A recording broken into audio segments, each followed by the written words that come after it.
Hallo ihr wundervollen Menschen, herzlich willkommen zurück auf meinem Kanal. Ich bin Desiree und ich bin Heilpraktikerin für Psychotherapie und Life Coach. Und dieser Kanal dreht sich immer um Musik und darum, dort mal einen Deep Dive zu machen, sich ein bisschen mehr in der Tiefe mit dem Song zu beschäftigen.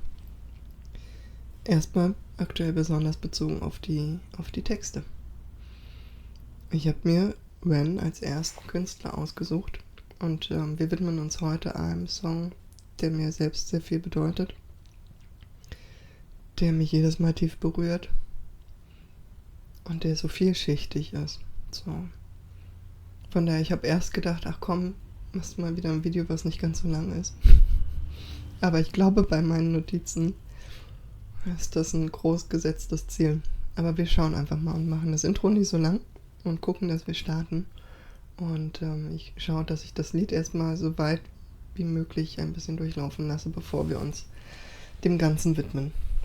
Also, starten wir.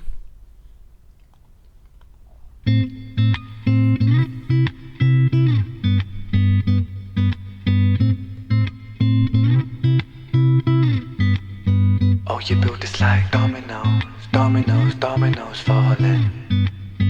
Oh, you built this like dominoes, dominoes, dominoes falling. You build us up just to knock us back down. Funny how you act surprised when we hit the ground. We're like dominoes, dominoes, dominoes falling.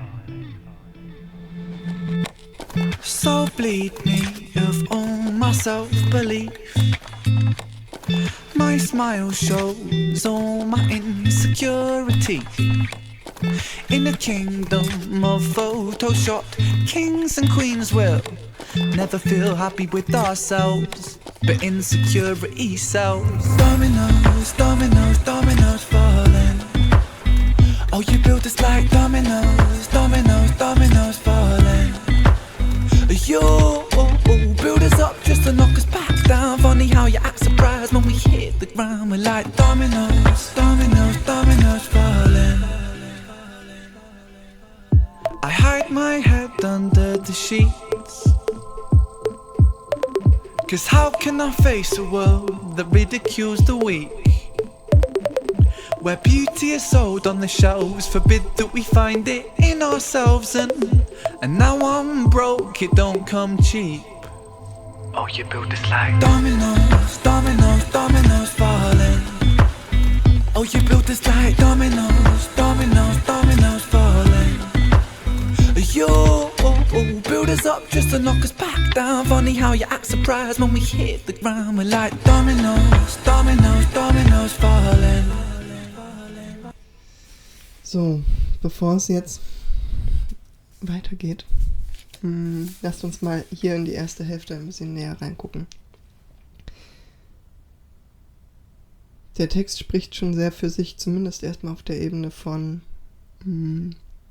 dem Beauty-System, Schönheitsideal, so, und der Industrie dazu. Und das ist ganz schön, ne? Ich werde jetzt nicht auf alles eingehen, ne? Mit dem Domino-Effekt, dass die Dominos alle in einer Reihe stehen und dann kippt man die um.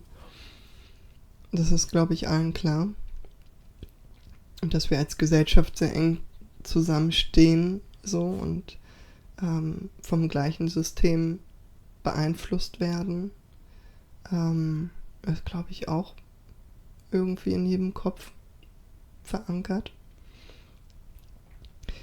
Und am Anfang habe ich gedacht, was meint er mit You build us up just to knock us back down?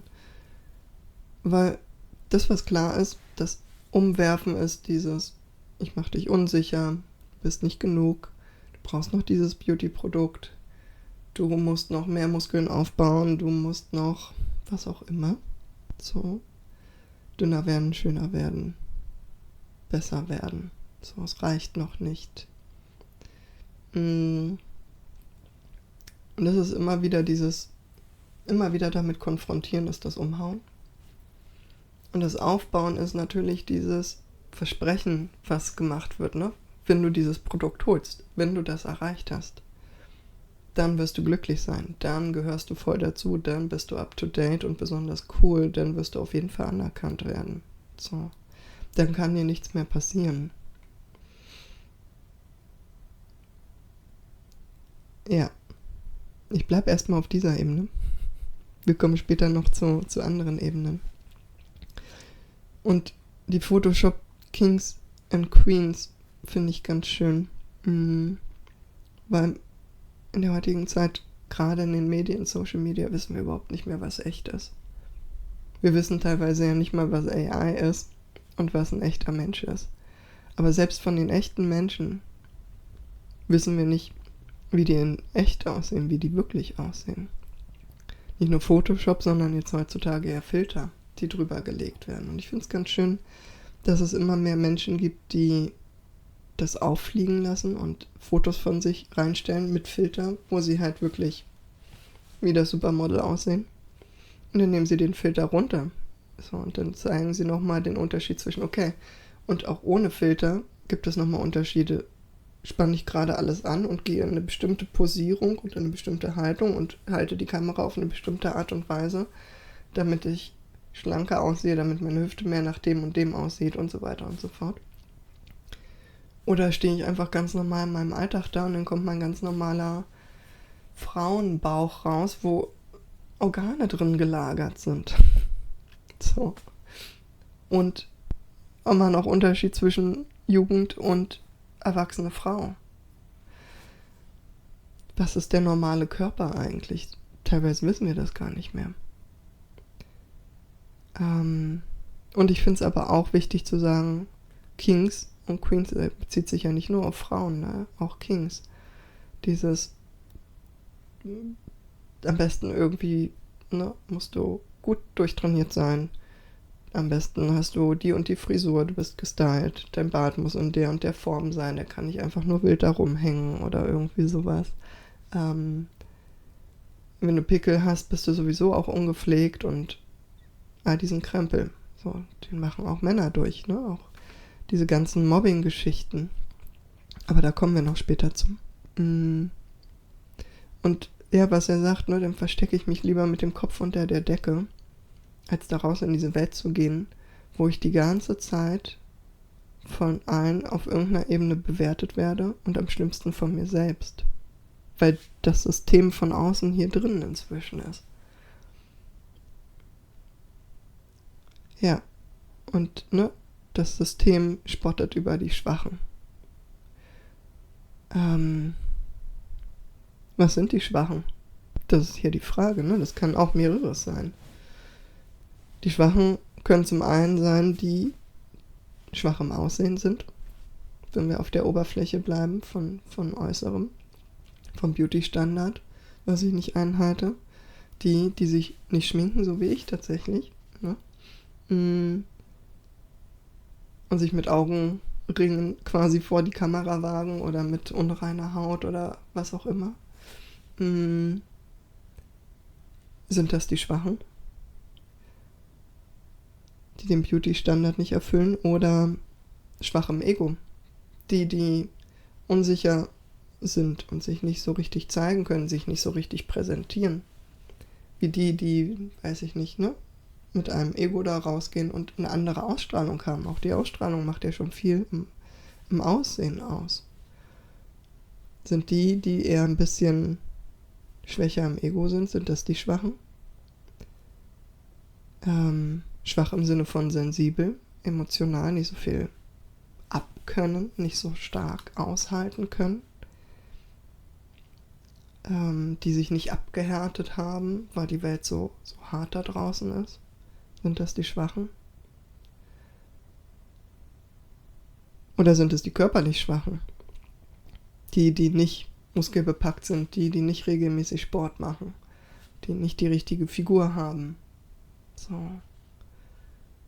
Ich meine, es gibt ja unglaublich viel auch Mobbing unter Männern, zum Beispiel im Fitnessstudio, aber auch unter Frauen oder zwischen den Geschlechtern und so weiter. Ne? Es gibt ja in allen möglichen Facetten dieses Mobbing von, guck mal, wie du aussiehst. Hier, guck mal, ich bin schon viel länger du und ich habe viel krassere Muskelpakete. Das ist meine Maschine, geh hier weg, ich trainiere jetzt. So. Das ist Wahnsinn, so was da so kommt. Ja, ich bin jetzt arm, weil es kommt mit einem Preis. Im Prinzip kann man das auch wieder auf verschiedenen Ebenen sehen, ne? Also die ganzen Produkte, die ich kaufen muss, um schön zu sein oder um gut genug zu sein, die materialistischen Produkte wie eine fancy Wohnung, geile Möbel, was auch immer ich so brauche. So. Ein cooles Mikrofon. Das ist ganz schön teuer mit der Zeit. Aber auch das, was ich aufgegeben habe. Ne? Meine eigene Selbstliebe, mein eigenes bei mir bleiben, mein Ideal, meine Self-Awareness, das habe ich verloren. Und das war eigentlich quasi so das Wertvollste, was ich habe. Von daher bin ich jetzt vielleicht eher arm, als dass ich reich bin. Auch ausgebrannt von Energie, arm an Energie, weil ich so sehr damit beschäftigt bin, dem Ganzen hinterher zu rennen und da irgendwie mitzuhalten. So. Genau. Lasst uns weiter gucken. Araya was the most beautiful girl in this world. She shined like diamonds and rubies and pearls. But then, as soon as she turned 13, she forgot just how bright that it was that she gleamed. Stuck in the material world of magazines that glamorize fake and Photoshop beauty queens. Top 10 beauty tips making her feel inadequate. For the first time in her life, she felt ugly. So Araya stopped eating to lose weight. She spent her dinner money on some makeup for her face. But no matter how much she lost or how much she bought, she was never good enough, or so she thought. Araya felt she could never be loved. She started cutting her wrists and hiding her scars with gloves. At 16, an anorexic beauty queen, she collapses in a puddle of her tears and blood. Cause she never felt enough, she never felt enough.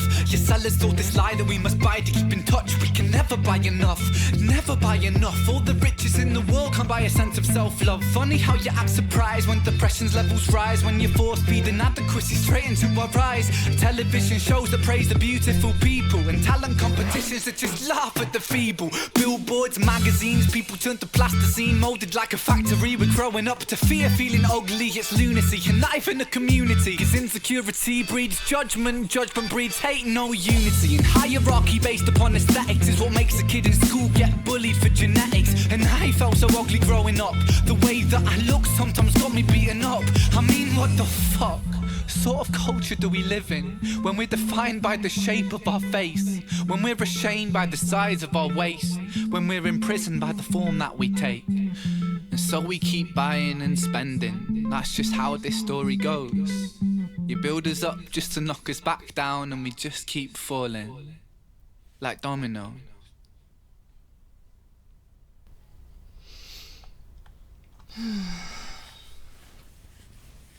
Was für ein Lied.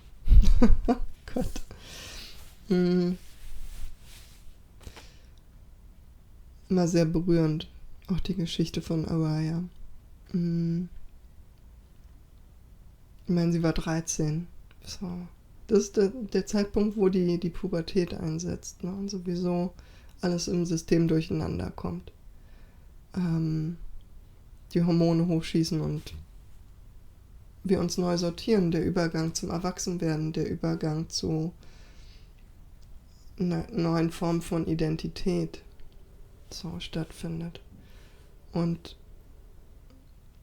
die Industrie weiß schon sehr wohl, bei wem sie ansetzt und wann sie ansetzt. Mit solchen Sachen, ne? Ich meine, ich habe früher auch die Bravo gelesen und anderen Krempel, so, der uns gesagt hat, was aktuell in ist, was die neuesten Beauty-Standards sind, wie man sich am besten heutzutage schminkt, wie man sich am besten kleidet, was die neuesten Trends sind.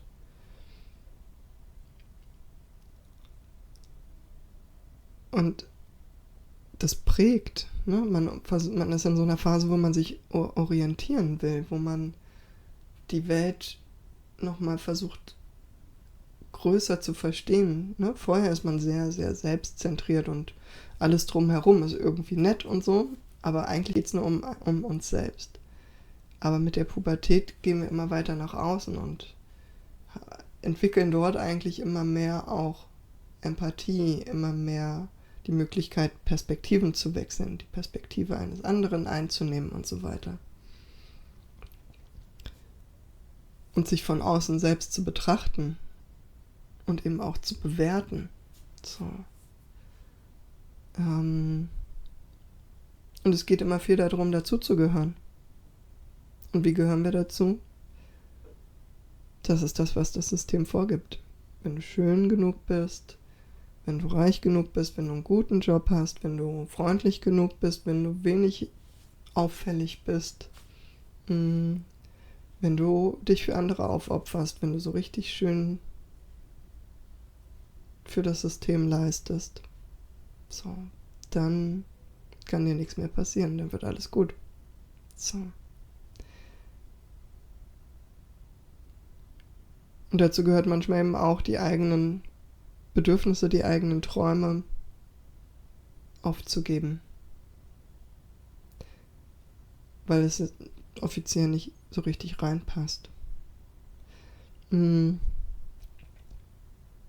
Ja, das heißt, sie wurde schon sehr früh beeinflusst, das gute Mädchen, und war sehr im Außen fokussiert, ne? Und ihre Freundinnen, bei denen wird das ähnlich gewesen sein. Und irgendwas hat dann wahrscheinlich nicht gepasst. Vielleicht war sie vermeintlich übergewichtig, was auch immer das bedeutet. Das muss ja nicht immer gleich heißen, dass sie tatsächlich übergewichtig war. So. Auch da kann man immer noch mal drüber reden, ab wann man wirklich übergewichtig ist. Aber so, ja, lassen wir erstmal so stehen. Sondern es kann auch sein, dass sie einfach ein ganz normales Mädchen war. Mit einer ganz normalen Figur, aber eben nicht die richtigen Hüftmaße hatte. Und deswegen, oh Mist, bin zu dick.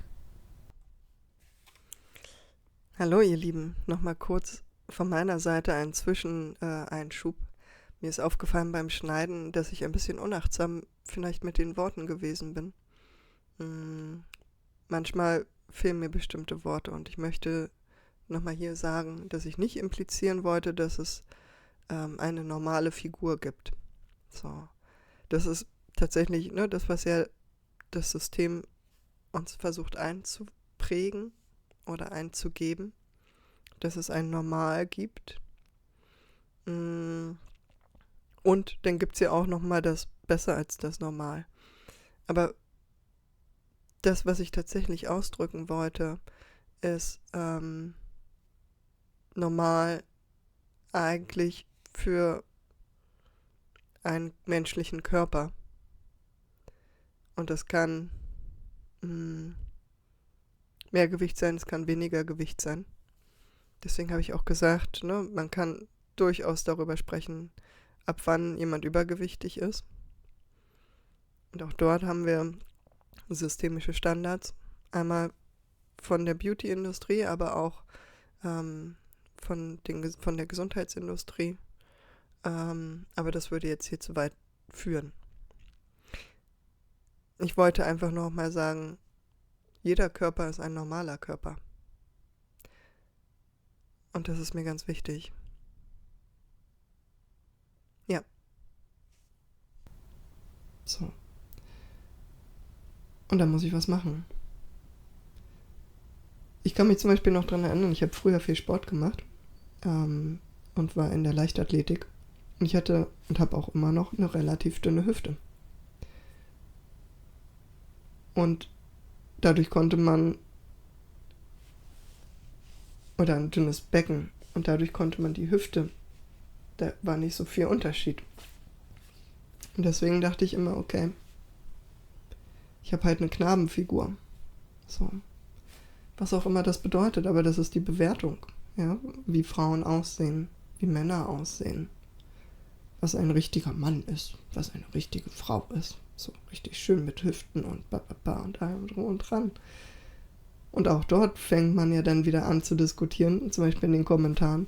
Nein, eine richtige Frau, die, also ich kann ja damit gar nichts anfangen, wenn die so dünn sind. Da muss man was zum Zugreifen haben. Nein, also eine richtige Frau, die hat da.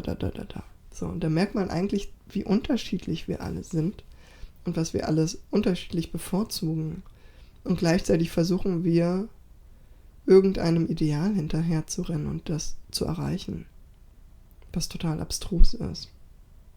Weil wir können nur unserem eigenen Ideal irgendwie gerecht werden. Wir können nicht allen Idealen von allen Menschen gerecht werden. Aber das ist das, was wir versuchen. Und wenn wir es nicht schaffen, dann fühlen wir uns entweder schlecht oder wir gehen in dieses abwertende, ach, der ist mir doch egal, der kann mir doch gestohlen bleiben. Was will der überhaupt von mir? Und werten diese Person ab, damit wir uns selbst wieder aufgewertet fühlen.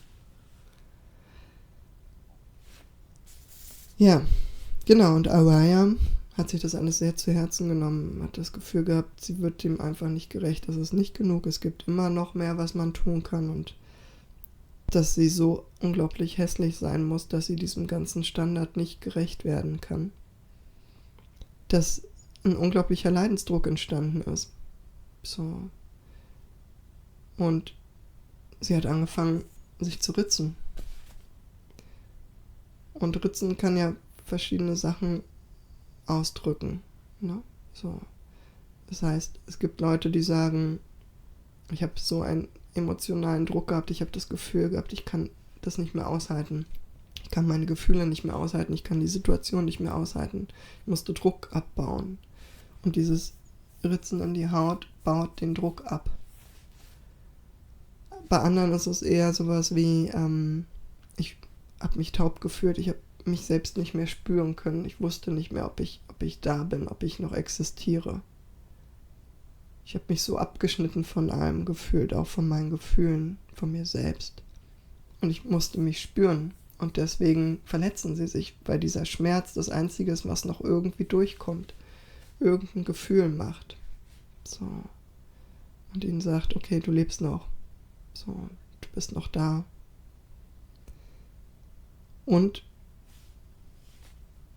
das sind erstmal jetzt nur so die großen Perspektiven drauf. Es wird noch viele andere Abstufungen davon geben.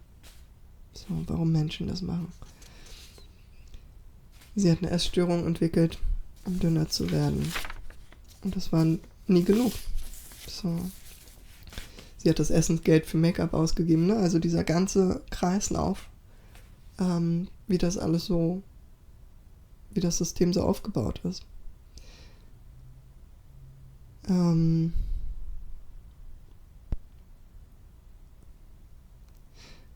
das, was ich so spannend fand, ist, wenn Menschen dann in die Therapie kommen mit solchen Störungen, sagen, ich bin nicht genug, dann ist so der erste Punkt, den ich auch bei mir immer mal wieder gefunden habe, dass mein Go-To war, wer weiß, was da in der Kindheit passiert ist. Vielleicht waren die Eltern irgendwie zu krass, zu hart, vielleicht hat sie Mobbing erlebt und so weiter und so fort. Und das stimmt ja auch bis zu einem gewissen Grad. Was wir aber immer wieder übersehen, ist, dass all diese Menschen, also auch die uns gemobbt haben oder die Eltern, die uns ungerecht behandelt haben, die uns verurteilt, beurteilt, abgewertet haben, was auch immer, sind alle geprägt von diesem System, in dem wir jetzt auch aufwachsen und geprägt wurden. Von frühester Kindheit an. Das heißt, wir haben ja nichts anderes gelernt, als die ganze Zeit zu bewerten. Und ich meine, mal davon abgesehen, dass unser Gehirn sowieso darauf ausgerichtet ist, die ganze Zeit zu bewerten. Schon allein aus Überlebensaspekten.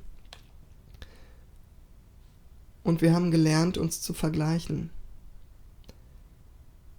Die ganze Zeit abzugleichen, ob ich richtig bin. Ja. Bin ich gut genug? Bin ich mindestens genauso schön wie die anderen Personen hier im Raum? Sind die schöner als ich? Gibt es jemanden, der hässlicher ist als ich? Oder jemand, der dümmer ist als ich? Jemand, der klüger ist als ich? So, das kommt alles mit rein. So, um die ganze Zeit abzuklären, bin ich gut genug? Bin ich gut genug? Muss ich noch was verändern? Muss ich mich noch irgendwie anpassen? Wie macht der das, dass der so cool rüberkommt? So, was brauche ich dafür? Ah, der hat diese coole Jacke. Was auch immer. So. Ja. Und manche schaffen das so in der Mitte ihres Lebens, so mit 40, 50, sich so langsam aus diesem Bild, aus diesem System zu befreien und zu sagen, ey, was mache ich hier eigentlich die ganze Zeit? Ich bin mir gut genug. So. Und manche schaffen es nie. Und natürlich sind wir trotzdem die ganze Zeit beeinflusst. Selbst wenn wir sagen, ey, scheiß auf Beauty-Standard. Das System geht ja noch viel tiefer als nur der Beauty-Standard. So. Ja, und dann, ne, dieser Satz fand ich ganz schön. Und dann seid ihr so überrascht, dass wir an Depressionen leiden. Die Gesellschaft so sehr von Depressionen überschwemmt ist. Macht das Selbstwert komplett kaputt. Gebt uns die ganze Zeit eine Möhre, die wir nie erreichen können. Und dann wundert ihr euch, haha, dass wir depressiv sind. Und dann brauchst du auch nur eine Tablette, damit du dann nicht mehr depressiv bist. So. Oder eine Therapie. Und wenn es dir dann nicht besser geht, dann muss es auf jeden Fall an dir liegen. Dann hast du es wieder nicht geschafft, bist du wieder nicht gut genug. Spricht auch die ganzen Shows, ne, die ganzen Medien an. Hier in Deutschland haben wir sowas wie Germany's Next Topmodel.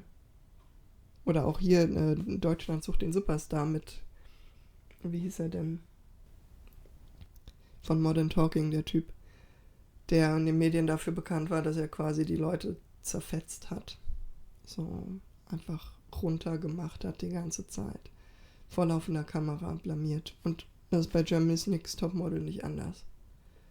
Da geht es auch die ganze Zeit nur darum, diese Unsicherheiten zu benutzen, die Leute noch mehr zu verunsichern.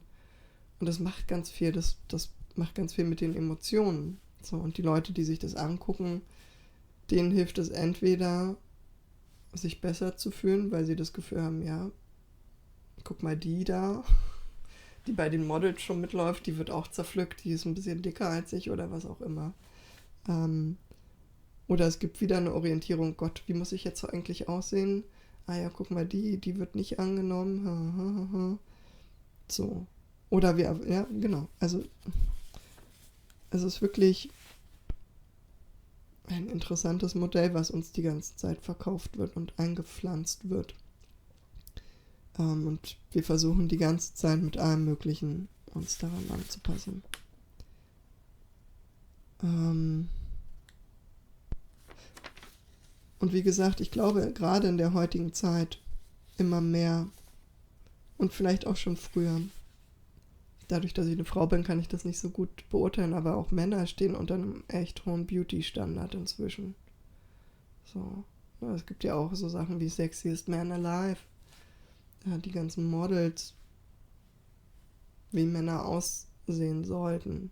Männer untereinander, die sich die ganze Zeit auf harscheste Art und Weise gegenseitig mobben und sich aber als Freunde benennen. Ne? Das ist ja nur lustig gemeint, dass ich dich Fettwanst genannt habe oder gesagt habe, ach naja, siehst heute aber auch wieder aus wie, weiß ich nicht was. Oder, na, also das ist ganz spannend, wenn man so Männerdynamiken manchmal beobachtet, wie scherzhaftes Abwerten so dazugehört und das sind so die besten Freunde, die sich die ganze Zeit gegenseitig irgendwie deformieren. Also nicht alle, ne? Wir sprechen hier nie immer von allen, aber es ist eine Dynamik, die schon auch immer wieder da ist und was ich sehr erschreckend finde. Genau. Und er sagt ja, eine Hierarchie, die auf Ästhetik aufbaut, das funktioniert nicht. Da kann man sich nur hässlich fühlen. Ja? Und er hat auch gesagt, wurde selbst mehr oder weniger für hässlich befunden und wurde dafür quasi verprügelt. Oder nicht mal unbedingt hässlich, sondern eher, er hat ja gesagt, formal Looks. Das kann ja alles Mögliche sein. Frisur, Kleidung, Körperform, Gesicht, was auch immer. Aber allein nur für, wie ich aussehe, werde ich verprügelt. Wir werden gemobbt für unsere Genetik. Dazu zählt Gesicht, Nasenform. Bei mir war es die Nasenform, die den Leuten nicht gepasst hat. Zähne, Stimme, Haare, vielleicht Haarfarbe. Ne? Rothaarige Menschen, oh mein Gott. So, ne, das sind alles so Sachen, die da mit reinspielen. Und ich meine, wenn ihr euch Yuan heute anguckt, ich weiß nicht, wie er früher aussah, aber in seinen ganz alten Songs, die man so sehen kann, gibt es für mich nichts, wo ich sagen würde, was für ein hässlicher Mensch. Und was ist überhaupt hässlicher Mensch? Wie sieht das aus? Wer bestimmt das? Ja, wir haben alle unseren Geschmack. So, das ist auch ganz gut so, weil sonst würden wir uns alle um ein und dieselbe Person prügeln. Und nur, weil ich das Gefühl habe, ich fühle mich zu dieser Person mehr hingezogen und zu dieser Person fühle ich mich weniger hingezogen oder vielleicht sogar eher ein bisschen weggeschoben, ja, heißt es nicht, dass diese Person hässlich ist. Sie mag vielleicht ungepflegt sein, sie mag Zähne haben, die nicht in einer Reihe stehen, was auch immer. Ne? Aber auch da sind wir gleich wieder bei diesem Bewertung und Beauty-Standard gelandet. Nachdem wir die ganze Zeit gucken, so, wie wir die Menschen betrachten. Aha, guck mal, der sieht so und so aus, der ist so und so gekleidet, der hat verformte Zähne oder der hat eine schiefe Nase. Aha, der ist hässlich. Und das Ganze projizieren wir dann natürlich wiederum auch auf uns. Okay, wie sehe ich denn eigentlich aus?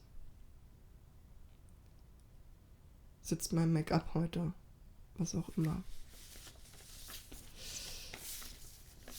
Und das Schlimme oder das Traurige ist ja, dieses System dient ja zu etwas. Das ist das Spannende tatsächlich, ne? Wir Menschen in unserer Gesellschaft, es gibt sehr viele Menschen, die einfach sehr, sehr unglücklich sind, die so eine Leere spüren, die den Sinn nicht mehr so richtig wahrnehmen können. Und das nicht nur unbedingt, weil sie keinen Selbstwert haben, sondern weil das Leben, wie es funktioniert, was wir zum Beispiel auch bei Vincent besprochen haben, Vincent's Tale, für sie nicht so funktioniert, weil sie darin keine Erfüllung haben, nicht sie selbst sein können und dem nachgehen können, worauf sie Lust haben, wie sie leben wollen. Und dann würden wir in der Regel gesellschaftskritisch werden oder uns auflehnen und gegen die Politik und so, was es ja zum Glück auch genügend gibt. Ja? Aber es ist auch eine Beschäftigungstherapie, was hier passiert mit diesem System. Das heißt immer mehr, immer wieder dieses, okay, pass auf, wenn du das und das machst, wenn du das und das kaufst, dann wirst du glücklich, dann fühlst du dich nicht mehr so leer, dann bist du auf jeden Fall Teil des Ganzen. Immer noch nicht? Guck mal, hier ist ein neuer Beauty-Standard. Wenn du das machst, dann. Nee, hat noch nicht geklappt? Okay. Und das, was mich immer wieder so ein bisschen traurig macht und wo ich finde, dass wir auch hingucken müssen, ist, das Ganze sich ausgeweitet hat auch auf das Thema Selbstliebe, das Thema Achtsamkeit. Das sind auch Sachen, die inzwischen zu Konstrukten geworden sind, die vermarktet werden. Wenn du jetzt dieses Achtsamkeitstraining machst, wenn du dich nur ein bisschen mehr um deine Selbstliebe mit diesem Kurs hier kümmerst, dann wirst du glücklich werden. Am besten machst du ein bisschen Breathwork, dann machst du ein bisschen Yoga, dann musst du regelmäßig meditieren und mach Sport, das tut dir gut. So, und dann wirst du glücklich werden. Und Selbstliebe ist ja eigentlich das größte und das wertvollste Gut, was wir so in uns tragen, was uns durchs Leben trägt. Was so viel Wurzeln nach außen bringen kann, so viele Visionen. Und erst wird uns das Selbstwert oder die Selbstliebe genommen und dann wird uns quasi verkauft, wie wir da wieder drankommen können. Und das geht aber auch nur mit bestimmten Dingen. So, das kannst du nicht einfach in dir selber finden, das ist ja Quatsch. Dafür musst du jetzt wieder ein bisschen was machen. Weil das System hat dich vorher kaputt gemacht und jetzt musst du dich da ganz aktiv rausbewegen. Und das geht über die 30 Schritte der Achtsamkeit und die 5 Schritte der Meditation oder was auch immer. So. Und wenn du die gemacht hast, dann wird's besser. Ja. Ich lasse es so stehen, das Video ist eh schon wieder lang genug. Es gibt noch so viel mehr. Ich würde mich total freuen, ein paar Kommentare von euch zu kriegen, wie ihr auf das Lied reagiert habt, was das Lied mit euch gemacht hat, was eure Erlebnisse so waren, wie es euch mit dem System aktuell geht. So. Und ansonsten lasst mir ein Like da, subscribe, wenn ihr mehr Videos sehen wollt, aktiviert die Klingel oder die Glocke und dann sehen wir uns bald wieder. Ich freue mich drauf. Bis dann.